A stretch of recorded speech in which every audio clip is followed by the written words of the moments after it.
Bien-aimés dans le Seigneur, Shalom. Nous sommes le mercredi 27 janvier 2021 et nous allons méditer ce jour dans la deuxième lettre de Paul aux Corinthiens, chapitre 4, verset 18. 2 Corinthiens 4, 18. Voici ce que déclarent les Écritures. Parce que nous regardons non point aux choses visibles, mais à celles qui sont invisibles, car les choses visibles sont passagères et les invisibles sont éternelles. Nous lisons nous avons lu la version Louis II et nous allons aussi lire la Bible du Semeur. Et nous ne portons pas notre attention sur les choses visibles, mais sur les réalités encore invisibles. Car les réalités visibles ne durent qu'un temps, mais les invisibles demeurent éternellement. Regardons aux choses invisibles. Tel est le thème de notre méditation de ce mercredi 27 janvier 2021. Un jour dans la Bible nous montre qu'un jour, Dieu a dit à son prophète Samuel, il a dit, l'Éternel ne considère pas ce que l'homme considère. L'homme regarde à ce qui frappe les yeux, mais l'Éternel regarde au cœur. L'homme regarde à ce qui frappe les yeux, ce qui est visible. 1 Samuel chapitre 16, verset 7. Depuis toujours, bien-aimé, l'homme est frappé par le visible. Et lorsqu'il fait ainsi, souvent il est déçu en fin de compte, parce qu'il se rend compte après que l'apparence est trompeuse, dit-on. Pourtant, malgré tout, l'homme est encore occupé, préoccupé à regarder aux choses visibles, à être fasciné et maîtrisé par ce qu'il voit, par ce qu'il touche. Nous allons voir trois éléments importants que nous pouvons dégager de ce texte de ce 27 janvier 2021. La première chose, nous voulons dire que le visible dépend de l'invisible. Et c'est ce que nous devons savoir. Nous devons savoir que le visible dépend de l'invisible. Au commencement était la parole, dit la Bible. Et cette parole était invisible. Elle a créé le visible. Il est dit dans Hébreux chapitre 11, verset 3, c'est par la foi que nous reconnaissons que le monde a été formé par la parole de Dieu, en sorte que ce qu'on voit n'a pas été fait de choses visibles.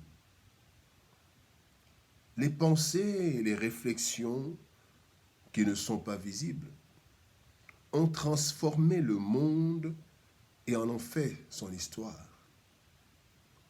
Il est donc impérieux de savoir que nous devons plus considérer ce qui est invisible, car cela fait la force du visible.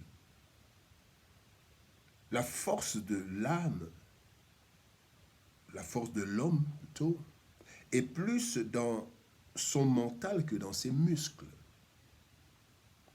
Et nous voyons parfois une personne plus musclée qui est battue par une personne moins musclée dans les sports de combat.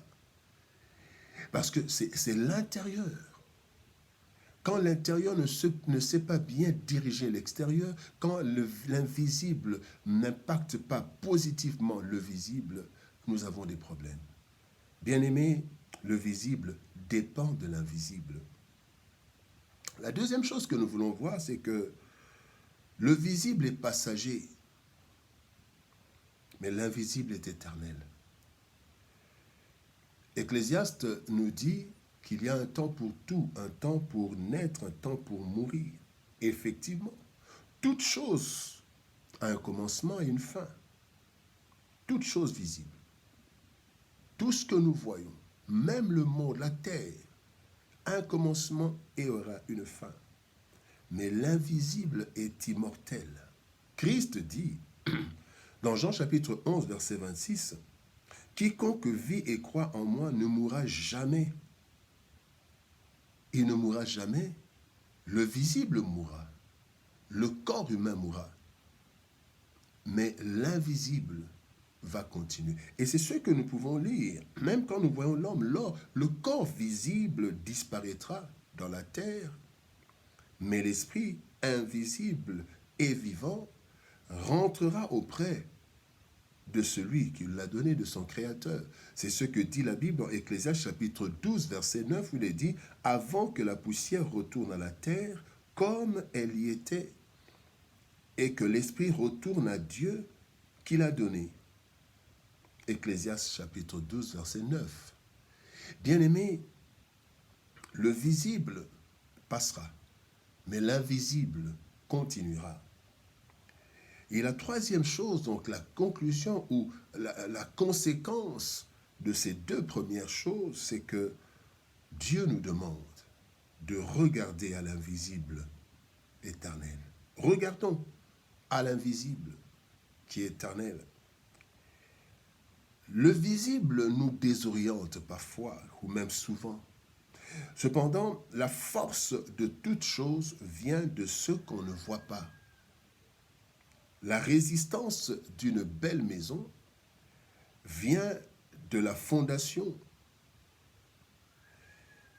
Et la force des colonnes vient des fers et des pierres qui se trouvent dans la colonne. Ça ne vient pas du ciment et du sable, mais il y a le fer, il y a les pierres, et ce mélange qui fait un béton, cela montre la force. Ce n'est pas du sable, ce n'est pas ce qu'on voit, ce n'est pas le ciment qui est autour, mais c'est ce qui est dedans. Bien-aimés, voilà pourquoi notre préoccupation doit être celle des choses invisibles, sans négliger le visible, bien sûr.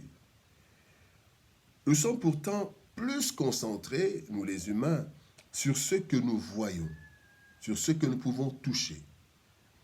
Lorsque nous regardons aux choses invisibles, bien-aimés, même quand le visible nous perturbe, même quand le visible peut nous faire défaut, nous pourrons tenir bon et attendre avec assurance l'accomplissement de ce qu'on ne voit pas, mais qui existe véritablement. Bien-aimés, voilà pourquoi la méditation de la parole de Dieu, la prière, sont des choses souvent négligées. Cette parole, c'est vrai, nous lisons, mais cette parole, la puissance de cette parole est invisible. Cette parole qui produit des effets en nous. Et quand nous prions, nous ne voyons pas ce qui se passe. Tout ce qui se passe dans le monde pendant que nous prions, nous ne voyons pas cela, mais un impact extraordinaire. Bien-aimés, quand nous mangeons des choses physiques, nous nourrissons notre corps physique et nous voyons la résistance. Et bien-aimés, nous devons manger ce qui est spirituel, la parole de Dieu, la prière. Et cela nourrit notre âme, nourrit notre être intérieur, et nous sommes forts. Bien-aimés, il est écrit, nous ne marchons pas par la vue, mais par la foi. La foi nous fait voir l'invisible, radieux, assuré par l'Éternel. Certes, nous sommes plus influencés par le visible, mais nous devons savoir que ce que nous voyons est contrôlé par ce que nous ne voyons pas. Il faut donc cultiver l'homme intérieur, il faut le développer, en prendre soin, car c'est l'homme intérieur qui héritera du royaume. Ce n'est pas l'homme extérieur, ce n'est pas cette chair, ce n'est pas ce corps, bien-aimé. Et même quand l'homme extérieur est secoué, l'intérieur se fortifie par la vertu de celui qui nous a créés et rachetés. Bien-aimés dans le Seigneur, regardons à ce qui est invisible plus qu'à ce qui est visible. Que Dieu nous bénisse, au revoir, shalom et à demain.